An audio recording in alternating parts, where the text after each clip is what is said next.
के न्यूज, खबरों का सारथी।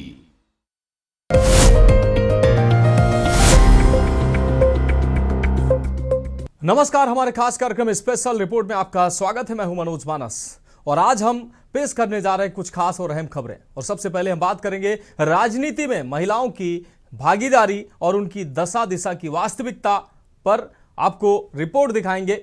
वहीं आपको बता दें कि सोनभद्र में चौपन के रेलवे मैदान में आदिवासी महानायक बिरसा मुंडा की जयंती पर भव्य कार्यक्रम आयोजित हुआ है। जनजातीय गौरव दिवस समारोह में सीएम योगी ने शिरकत की। इस पर हमारी खास रिपोर्ट देखिए। और चलते चलते बात कांग्रेस के फिर वोट चोरी के आरोप की हम करेंगे बात। तो चलिए अब चलते हैं खबरों के विस्तार में।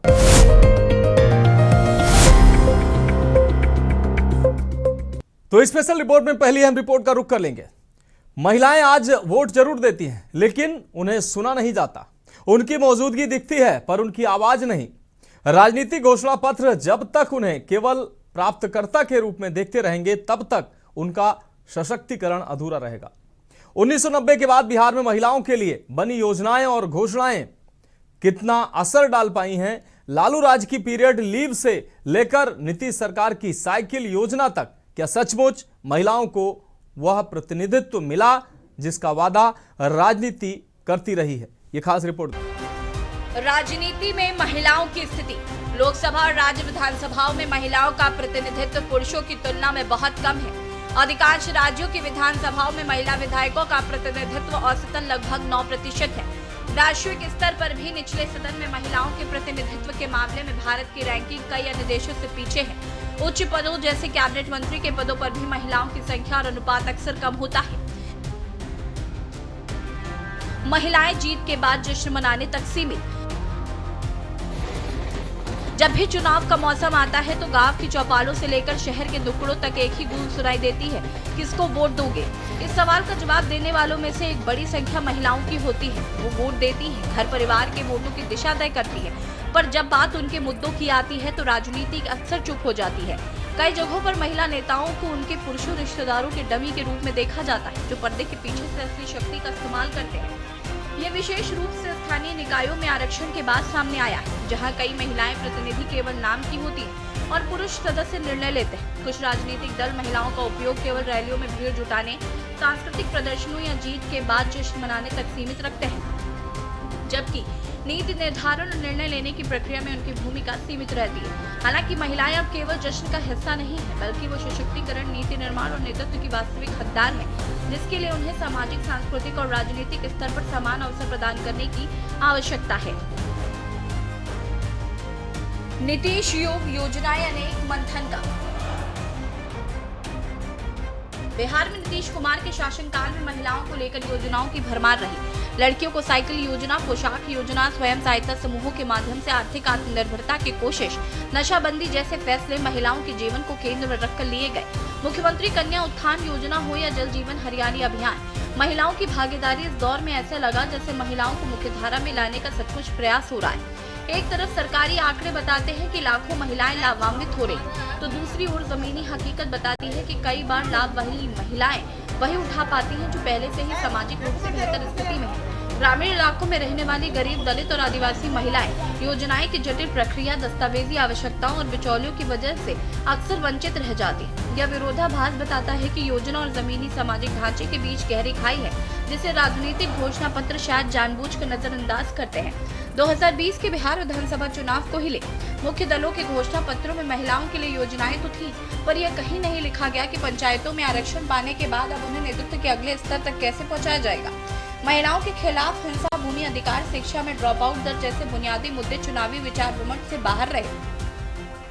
वहीं घोषणा पत्रों में महिलाओं को अक्सर एक जाति या एक वर्ग के रूप में नहीं देखा जाता, जबकि सच्चाई ये है कि महिला केवल महिला नहीं होती, वो एक दलित महिला, मुसलमान महिला, आदिवासी महिला, ट्रांस महिला भी हो सकती है और हर एक की जरूरतें और समस्याएं अलग होती हैं। लेकिन राजनीति इस विविधता को पहचानने की कोशिश नहीं करती। महिलाओं की भागीदारी में क्या है बाधाएं? राजनीति में अक्सर पुरुषों का क्षेत्र माना जाता है। महिलाओं को अभी भी घरेलू जिम्मेदारियों तक सीमित रखने की सामाजिक सोच उनकी सक्रिय राजनीतिक भागीदारी में एक बड़ी बाधा है। राजनीति में सक्रिय महिलाओं को अक्सर उत्पीड़न, हिंसा और सुरक्षा का सामना करना पड़ता है, जो नई महिलाओं को इस क्षेत्र में आने से हतोत्साहित करता है। प्रमुख राजनीतिक दल पर्याप्त संख्या में महिलाओं को टिकट नहीं देते या उन्हें जीतने योग्य सीटें नहीं देते। ग्रामीण क्षेत्रों में महिलाओं में कम साक्षरता दर और जागरूकता की कमी उन्हें अपनी भूमिका प्रभावी ढंग से निभाने से रोकती है।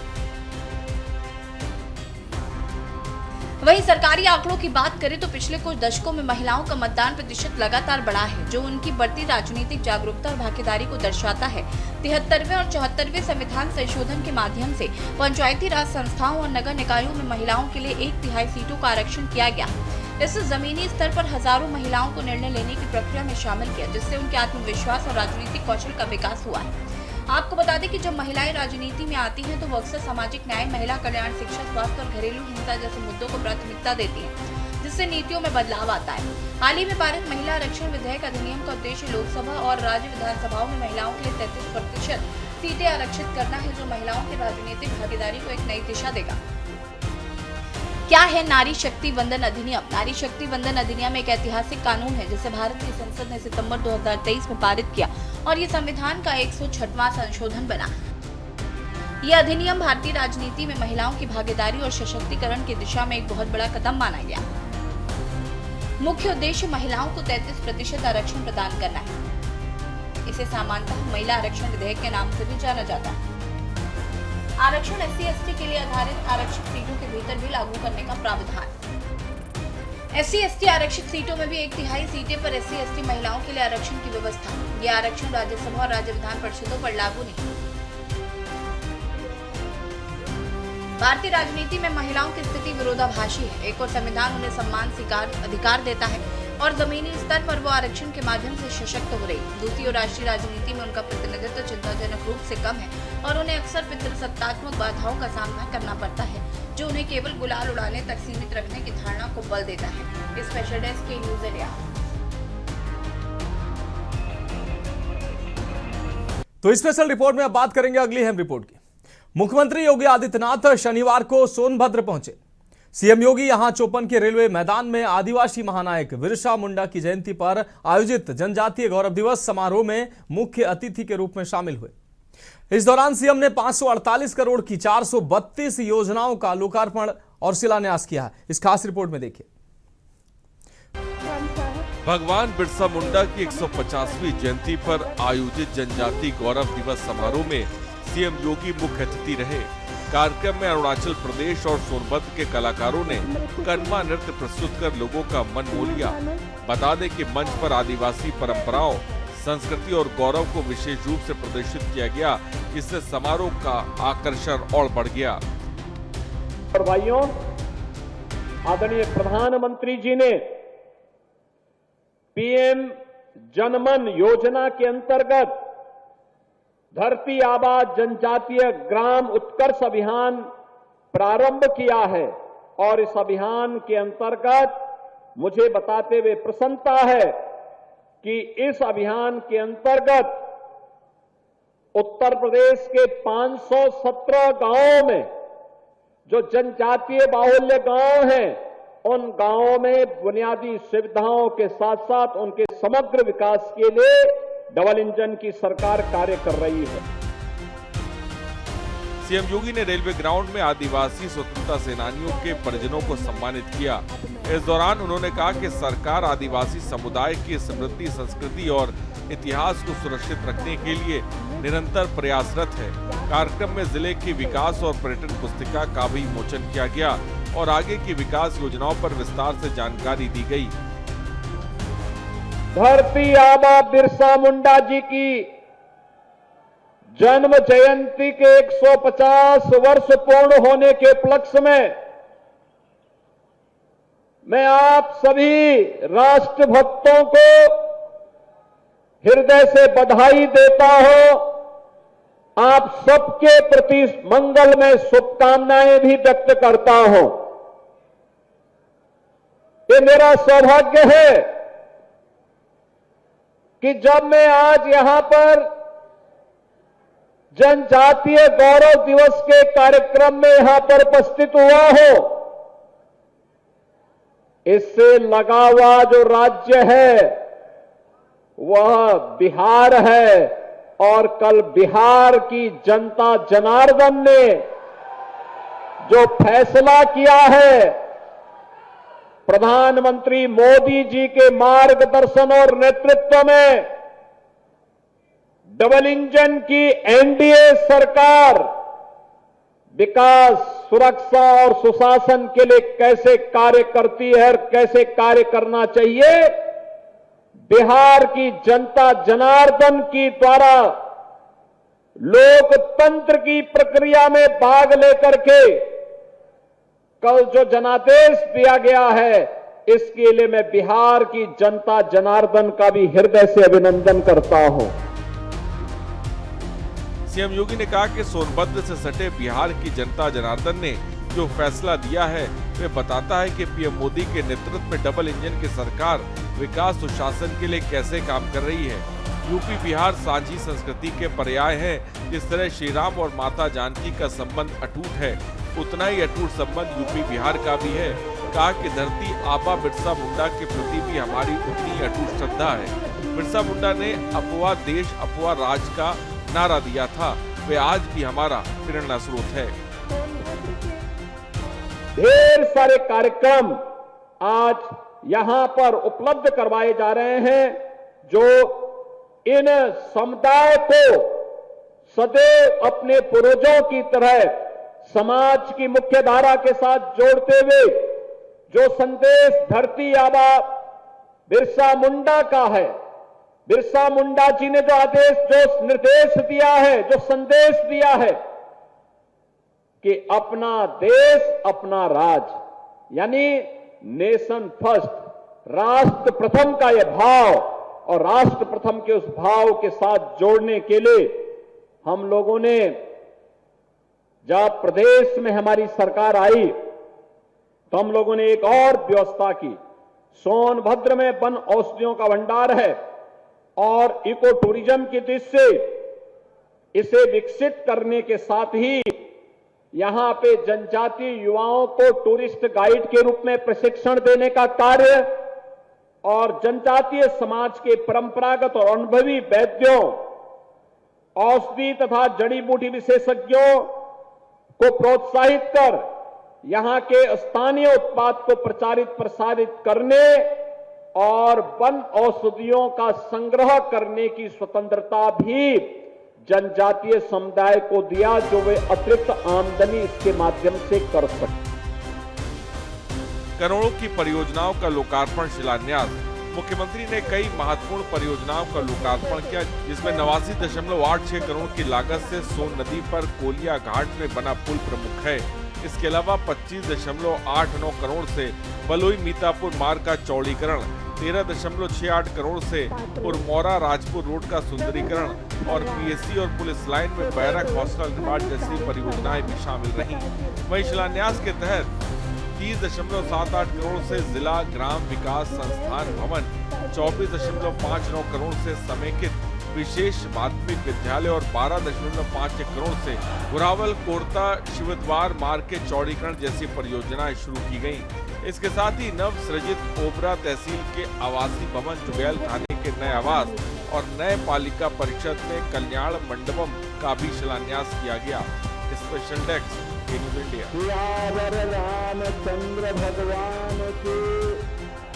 तो फिलहाल स्पेशल रिपोर्ट में वक्त एक ब्रेक का है। ब्रेक के बाद अगली रिपोर्ट का रुख करेंगे।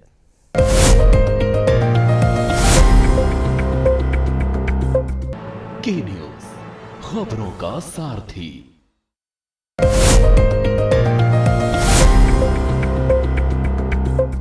तो स्पेशल रिपोर्ट में बात करेंगे अगली अहम रिपोर्ट की। बिहार विधानसभा चुनाव में मिली हार को लेकर कांग्रेस ने चुनाव आयोग को दोषी ठहराया है। साथ ही बीजेपी पर वोट चोरी का भी आरोप लगाया है। शनिवार को पार्टी ने यह बैठक की। बैठक के बाद पार्टी ने कहा कि कांग्रेस मतदान के आंकड़ों की गहन जांच करेगी और फिर बिहार में कांग्रेस की हार के कारणों के बारे में मीडिया को बताया जाएगा। ये रिपोर्ट देखिए।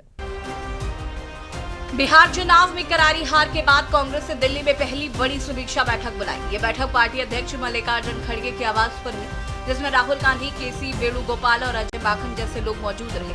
बैठक में नेताओं ने चुनाव नतीजों की समीक्षा की, संगठन की कमियों पर चर्चा की गई और आगे की रणनीति को लेकर सुझाव रखे गए। बताया जा रहा है कि पार्टी अब समझने की कोशिश कर रही है कि बिहार में इतनी बड़ी हार क्यों हुई। दरअसल कांग्रेस ने इस चुनाव में 60 सीटों पर उम्मीदवार उतारे, लेकिन सिर्फ 6 सीटें जीत पाई। पार्टी का वोट शेयर 8.71% रह गया, जबकि 2020 में 70 सीटों पर चुनाव लड़ते हुए उसे 9.6% वोट मिले थे।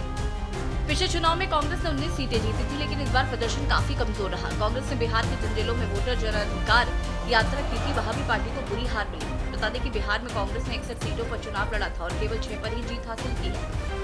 2010 के बाद बिहार में पार्टी का ये दूसरा सबसे खराब प्रदर्शन रहा, जब उसने केवल 4 सीटें जीती। What come from Bihar is unbelievable for all of us. This is not only for Congress. Entire Bihar people are not believing it. Our alliance parties, we discuss with all of them, they are not believing it. And I don't know, media people also, whether you believing or not. Because 90% plus strike rate for a political party, which has not happened in Indian history. Because that 90% strike rate happened there. And we are doing a thorough analysis. We are collecting the data. We are doing a thorough analysis. Within 1 or 2 weeks, we will come with the concrete proofs. Because the process of electioneering is completely questionable. This is not, we are talking about this process of electioneering. Election Commission is totally one-sided. Whatever they are doing, there is no transparency at all. This process is questionable. Anyway, we are going to collect the data from everywhere and entire Bihar. Then we will come with the facts. That's all. Mallikarjun खड़गे कांग्रेस अध्यक्ष है। बिहार की जनता के फैसले का सम्मान करते हुए पार्टी उन ताकतों के खिलाफ लड़ाई जारी रखेगी जो संवैधानिक संस्थाओं का दुरुपयोग करके लोकतंत्र को कमजोर करने में लगे हैं। हम चुनाव परिणामों का गहन अध्ययन करेंगे। हम बिहार के उन मतदाताओं को तहे दिल से आभारी हैं जिन्होंने महागठबंधन का समर्थन किया। राहुल गांधी, नेता प्रतिपक्ष, लोकसभा। मैं बिहार के उन लाखों मतदाताओं का हृदय से आभार व्यक्त करता हूं जिन्होंने महागठबंधन में अपना विश्वास व्यक्त किया। बिहार में ये परिणाम वास्तव में आश्चर्यजनक है। हम ऐसे चुनाव में जीत हासिल नहीं कर सके जो शुरू से ही निष्पक्ष नहीं था। अजय माकन का बयान। चुनाव प्रक्रिया पर शुरू से ही सवाल है, इसलिए ऐसे नतीजे चौंकाने वाले। कांग्रेस को 1984 में भी ऐसा ही स्ट्राइक रेट नहीं मिला था जैसे इस बार बीजेपी को मिला। कुछ तो गड़बड़ है। हमारे कार्यकर्ता लगातार बता रहे हैं कि कई जगहों पर गड़बड़ियां हुई हैं।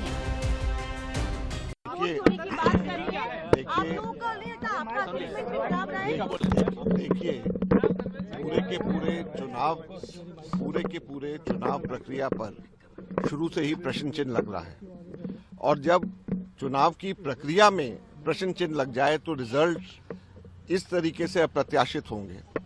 कभी भी किसी भी समय के ऊपर इतना स्ट्राइक रेट 1984 के अंदर भी कांग्रेस का ये स्ट्राइक रेट नहीं था जो कि इस वक्त बिहार के अंदर बीजेपी का स्ट्राइक रेट 90% से भी ऊपर स्ट्राइक रेट, ये किसी को भी उम्मीद नहीं थी और इसमें दाल में काला नजर आता है।